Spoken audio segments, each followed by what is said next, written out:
wabarakatuh. Halo teman-teman semua, perkenalkan nama saya Amelia Destiana dan rekan saya Nelesa Fitri. Kami dari kelompok 10 ingin mempresentasikan materi tentang memahami pencegahan korupsi. Yang pertama ada bidang pendidikan untuk pencegahan korupsi. Model penyelenggaraan pendidikan anti korupsi bisa diterapkan dengan 3 cara, yaitu yang pertama ada model terintegrasi dalam mata pelajaran. Yang kedua ada model di luar pembelajaran melalui kegiatan ekstrakurikuler. Dan yang ketiga ada model pembudayaan atau pembiasaan nilai dalam seluruh aktivitas kehidupan manusia. Sektor pendidikan formal dapat berperan dalam memenuhi kebutuhan pencegahan korupsi secara tidak langsung melalui 2 pendekatan, yaitu yang pertama, menjadikan peserta didik sebagai target. Pendekatan pertama dilakukan dalam bentuk peningkatan moral dan kepribadian peserta didik.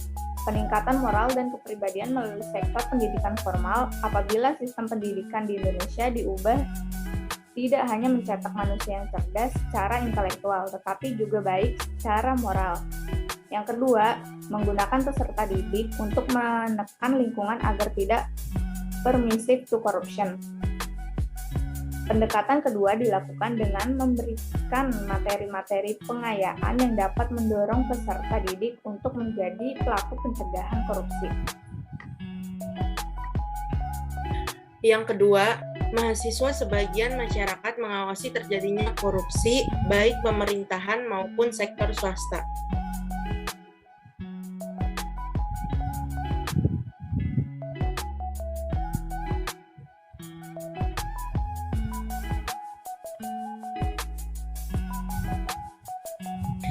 Dalam masyarakat, peran mahasiswa adalah sebagai kontrol sosial.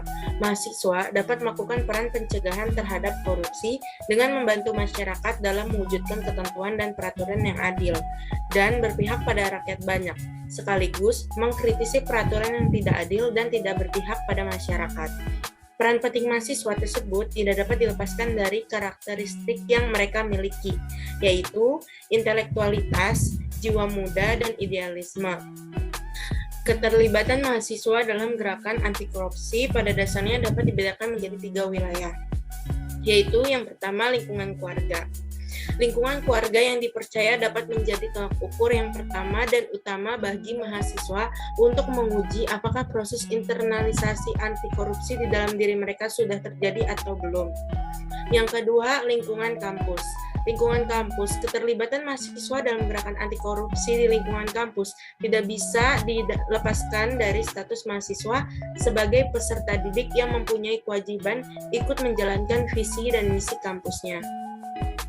Yang terakhir, masyarakat sekitar dan tingkat lokal atau nasional. Keterlibatan mahasiswa dalam gerakan anti korupsi di masyarakat dan di tingkat lokasi atau nasional terkait dengan status mahasiswa sebagai seorang warga negara yang mempunyai hak dan kewajiban yang sama dengan masyarakat lainnya. Mengapa harus mahasiswa? Karena mahasiswa adalah elemen masyarakat yang paling idealis dan memiliki semangat yang sangat tinggi dalam memperjuangkan sesuatu. Selama ini, mahasiswa dipandang bisa cukup signifikan dalam mempengaruhi perubahan kebijakan atau struktur pemerintahan. Di sisi lain, mahasiswa juga bisa mempengaruhi lapisan masyarakat lainnya untuk menuntut hak mereka yang selama ini kurang diperhatikan oleh pemerintah. Sekian presentasi dari kelompok kami.